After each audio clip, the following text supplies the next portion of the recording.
आघाडीची? महाविकास आघाडी नाही निवळ, तर संपूर्ण महाराष्ट्र आणि देश या गोष्टीचा निषेध करतो आहे.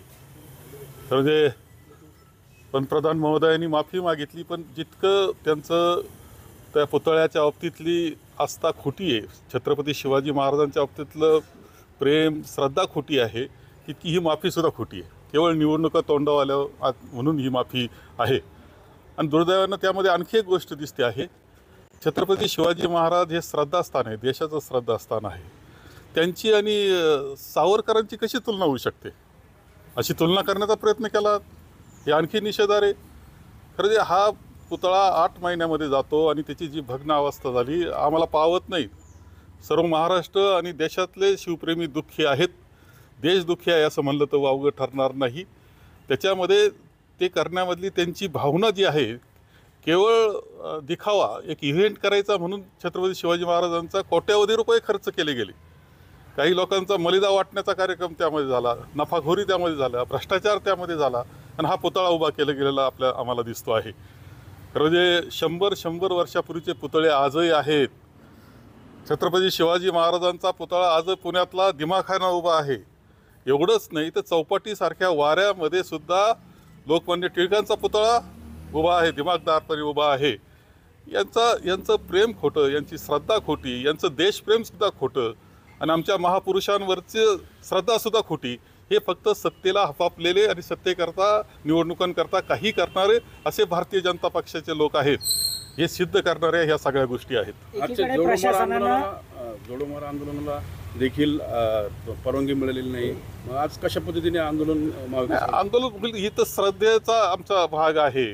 अंतकरणापासून लोक ह्या सगळ्या गोष्टीचा निषेध करतायत आणि त्यामुळं हा निषेध तर होणारच आहे. महायुती देखील आज त्याच्या विरोधातच आंदोलन करते, महाविकास आघाडीचे. याकडे कसं पाहता? नाही, महायुती कोणाच्या विरोधात आंदोलन करते आहे?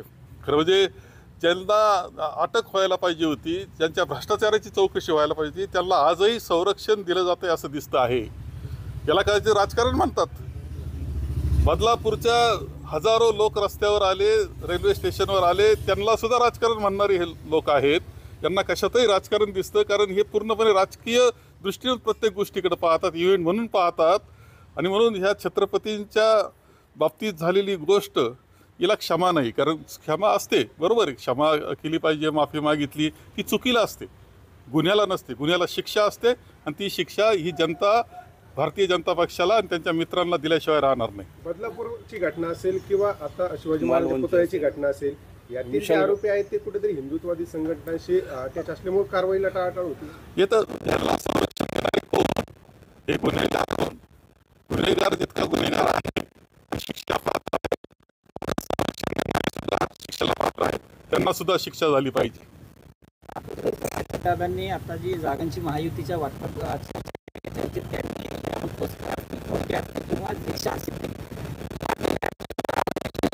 तर आमच्या संपर्कात आहे आणि आम्हाला त्यांच्या ठिकाणची आम्हाला जागा मिळाव्यात अशी मागणी केली. कसं पाहता यात तिन्ही? असं आहे की जे काही आहेत आमच्या बाबतीत वेगळे वागले असं काहींच्या बाबतीत रिपोर्ट आहे, एका सगळ्यांच्या बाबतीत नाही आहेत.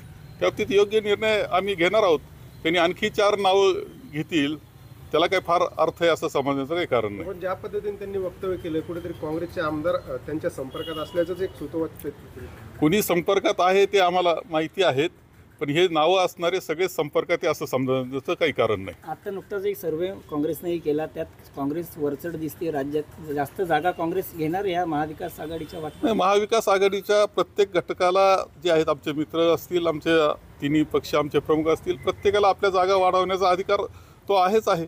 तो प्रयत्न आम्ही करतो आहोत आणि मला खात्री आहे आम्ही व्यवस्थित पद्धतीनं जर जनतेला सामोरं गेलो महाविकास आघाडी आणि मित्र म्हणून, तर आमच्या 180पेक्षा जादा जागा ह्या निवडून येणार आहे. एक इतिहास महाराष्ट्रात घडणार आहे की महाराष्ट्रातल्या जनतेमध्ये असणारा महायुतीविरुद्धचा रोष या निवडणुकीमध्ये दिसणार आहे. कुठेतरी जो सर्वे झाला आहे त्यात काँग्रेसला सकारात्मक वातावरण, चांगलं वातावरण दिसते आणि त्यामुळे काँग्रेस जास्त जागांची मागणी करते. सकारात्मक तर आहेच, काँग्रेसला आहे आणि महाविकास आघाडीला सुद्धा सकारात्मक आहे.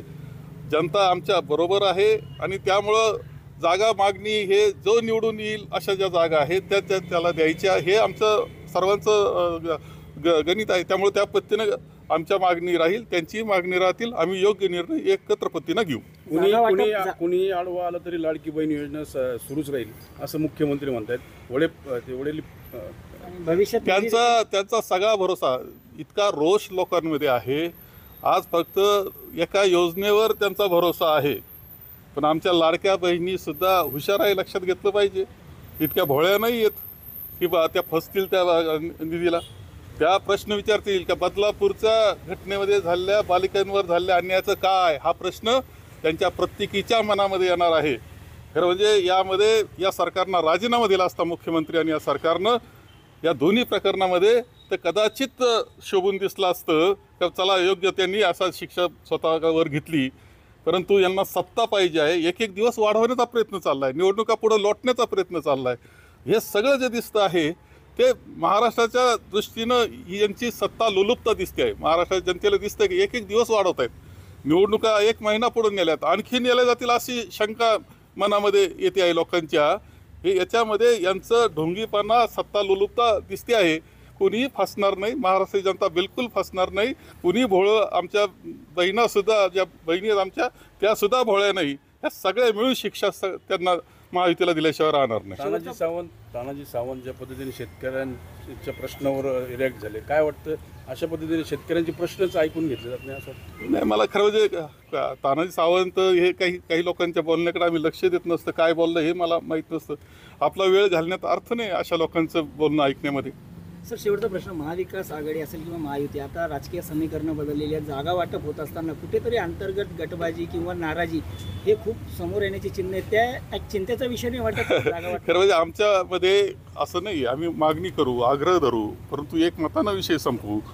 तुम्ही माहितीच घ्यायची ठरली, वाद कसा असतो, संघर्ष कसे असतात, तर ते महायुतीमधले पहा. किती टोकाला जातील सांगता येत नाही. आजच एकमेकाच्या विरुद्ध बोलायची सुरुवात झाली. काहींना तर एकमेकाचं नाव घेतलं, ओकर येतात असं कोणाच तरी मी ऐकलं. म्हणजे हे जर असेल तर त्यांचा संघर्ष पाहण्यासारखा राहील. अगदी आमचं मैत्री आणि आमची जी आघाडी आहे तिचं काम हे निश्चित चांगलं राहील. टार्गेट अजित पवारच दिसत आहेत, भाजपचे नेते, अनेक नेते. नाही, सगळ्या जनतेमध्ये एक रोष आहे की ज्यांच्यावर आरोप केले गेले, चक्की पिसिंग म्हटलं गेलं, 70,000 कोटीचा आरोप केला गेला, त्याची शहानिशा केली गेली नाही, त्याची चौकशी केली गेली नाही, खरं खोटं केलं गेलं नाही, त्यांना सत्तेत वरिष्ठ स्थान दिलं गेलं आणि तिजोरीची चावीच त्यांच्या हातात दिली. याचा अर्थ फक्त सत्तेकरता काहीही, हे भारतीय जनता पक्षाचं जे खरं स्वरूप आहे ते उघड झालेलं आहे.